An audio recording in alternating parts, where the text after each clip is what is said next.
오늘도 즐겁고 복된 날, 예수님이 만들어주신 삶의 정황 속에서 새롭게 주님의 일하심을 경험하고 힘을 얻는 의미 있는 날이 되시기를 예수님의 이름으로 축복합니다.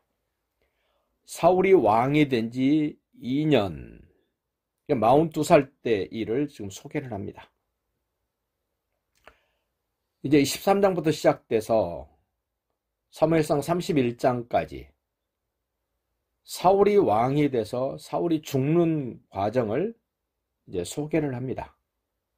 사울의 인생 속에 늘 걸림이 되었던 족속이 있습니다. 그 족속이 바로 오늘 등장하는 블레셋 족속입니다. 첫 번째 전쟁도 블레셋, 마지막 전쟁도 블레셋과 싸우다가 사울과 요나단이 죽습니다. 오늘 13장에 등장한 사울과 블레셋과의 전쟁은 오늘 예수 믿고 사는 우리와 사단마귀와의 전쟁과 똑같다고 보시면 됩니다. 첫 번째 전투를 어떻게 하게 됐는가? 2절 보십시오. 이스라엘 사람 3,000명을 택하여 그 중에서 2,000명은 사울 왕과 함께 있고 1,000명은 요나단과 함께 베냐민 기브아에 있게 했다. 그러니 나머지 백성들은 다 돌려보냈다. 그런데 요나단이 1,000명의 병사를 데리고 블레셋 수비대를 칩니다. 그리고 사울이 나팔을 불어 히브리 사람들을 모읍니다. 그러자 블레셋 사람들이 이스라엘 백성들을 미워하면서 사람을 불러 모아 전열을 갖추게 됩니다. 자, 4절 봅니다.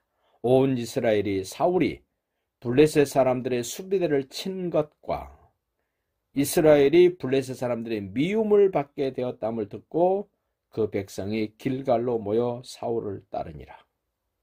1,000명 가지고 블레셋 수비대를 쳤던 이 요나단, 그 일로 인하여 블레셋 사람들이 히브리 사람들을 미워하여 죽이려고 병사들을 일으켰습니다. 얼마나 모였나 보십시오. 5절 블레셋 사람들이 이스라엘과 싸우려고 모였는데 병거가 3만이요 마병이 6천이요 백성은 해변에 모래같이 많더라. 사울 군대와는 비교가 안 될 만큼 블레셋 군대는 막강했습니다. 병거가 있습니다. 오늘로 말하면 탱크가 있습니다. 그리고 말을 탄 병사가 6,000명입니다. 일반 백성은 해변에 모래알같이 많았다, 셀 수 없이 많았다 표현을 이렇게 하는 겁니다. 이 모습을 보고 히브리 사람들이 어떤 모습이 되나 보십시오. 6절 이스라엘 사람들이 위급함을 보고 절박하여 굴과 수풀과 바위 틈과 은밀한 곳과 웅덩이에 숨어버렸습니다. 블레셋 사람들이 모인 것만 보고도 히브리 사람들이 무서워서 숨었습니다. 그런가 하면 7절 어떤 히브리 사람들은 요단을 건너 갓과 길앗 땅으로 가되 이스라엘 백성들의 동편, 요단 동편에 차지하고 있었던 르벤 지파, 갓 지파, 므낫세 2분의 1 지파가 차지했던 그곳으로 요단을 건너가 버립니다. 이런 황망한 일이 벌어지니까 사울이 조급증이 났습니다. 8절 보십시오. 사울은 사무엘이 정한 기한대로 1해 동안을 기다렸으나 사무엘이 길갈로 오지 아니하며 백성이 사울에게서 흩어지는지라.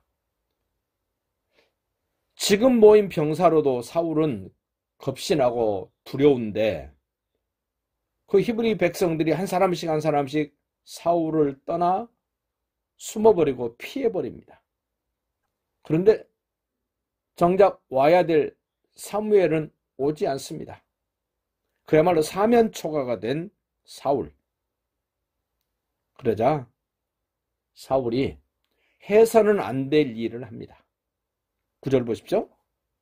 사울이 이르되 번제와 화목제물을 이리로 가져오라 하여 번제를 드렸다. 번제를 마치자 사무엘이 왔습니다. 그냥 보면은 이 내용이, 이 사건이 하나님 앞에 번제 드리고 화목제사 드렸는데 뭐가 문제가 됩니까? 뭐 그렇게 생각할 수 있습니다, 일반적으로는. 그런데 하나님이 왕이 해야 될 일이 있습니다. 제사장이 해야 될 일이 있습니다. 선지자가 해야 될 일이 있습니다. 제사는, 번제와 화목제는 제사장이 집행해야 되는 일들입니다. 왕이 하면 안 되는 일입니다. 그런데 급하다는 것 때문에, 불안하다는 것 때문에, 상황이 긴박하다는 것 때문에 사울이 해서는 안 될 일을 한 것입니다. 오늘날로 말하면 예수님은 왕이시기도 하고 제사장이기도 하고 선지자이시기도 합니다.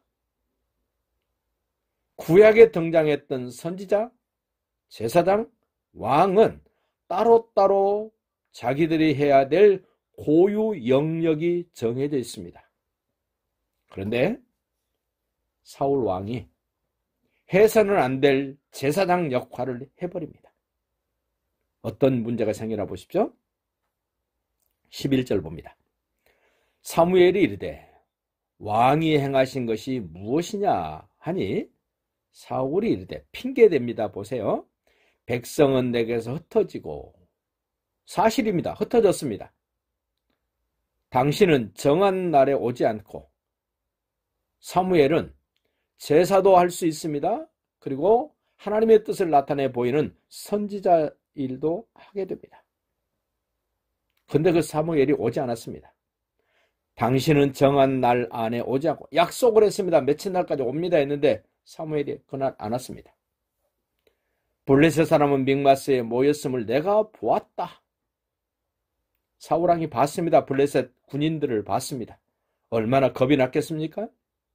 이에 내가 이르기를 블레셋 사람들이 나를 치러 길갈로 내려오겠거늘. 이 사울의 표현을 보십시오. 내려온 것이 아닙니다. 내려오겠거늘 짐작한 겁니다. 자기가 생각해 본 겁니다. 현실이 아닙니다. 그런데 번제와 화목제는 현실로 드렸습니다. 오늘 우리 신앙생활이 내 느낌에는, 내 생각에는, 내 기분에는 이것 때문에 우리가 망가뜨릴 경우가 더러 생깁니다. 나를 치러 길갈로 내려오겠거늘 내가 여호와께 은혜를 간구하지 못하였다고 부득이하여 번제를 드렸나이다. 부득이하여. 하나님 앞에서는 부득이가 아닙니다. 끝까지 인내해야 됩니다. 하나님이 나를 그렇게 테스트해 보시기 때문입니다. 사무엘이 사울의 이야기를 다 듣고 하는 말 들어보십시오. 13절. 왕이 망령되이 행하였도다. 아니, 번제 드리고 화목제 드렸는데 그 일이 망령된 일이었답니다. 내가 해서는 안 될 일, 예수님만이 할 수 있는 일, 제사장만이 할 수 있는 일, 특별한 어떤 위치에 있는 사람만이 할 수 있는 일을 내가 임의로 해버렸다면 그건 월권입니다. 하나님을 무시하는 것입니다. 특별히 더 높은 자리에 있을 때, 더 많은 결정을 해야 될 위치에 있는 사람들일수록 자기가 하면 안 되는 일들을 분명하게 해야 됩니다. 교회 안에서도 그렇습니다. 집에서도 그렇습니다. 자기가 하지 말아야 될 일, 하지 않아도 될 일을 그냥 해버립니다. 그것이 얼마나 나를 망가뜨리는가 보십시오. 왕의 하나님 여호와께서 왕에게 내리신 명령을 지키지 아니하였도다. 그리하였더라면, 지켰더라면 여호와께서 이스라엘 위에 왕의 나라를 영원히 세우셨을 것이거늘. 안타까움 아닙니까? 참 아쉽다. 지금은 당신이 그렇게 해서는 안 될 제사를 침례함으로 인하여 지금은 왕의 나라가 길지 못할 것이라. 이게 사무엘상 31장에 가면 이제 사울은 끝납니다. 죽습니다.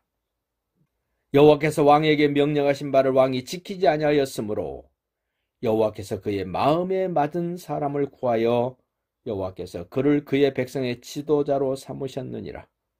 이 지도자로 삼으실 사람이 아버지도 형제들도 인정하지 않았던 별 볼 일 없는 사람으로 취급되었던 이새의 아들 다윗을 하나님은 준비해 놓으신 겁니다. 사무엘이 일어나 길갈에서 떠나 베냐민 기브아로 올라갔습니다.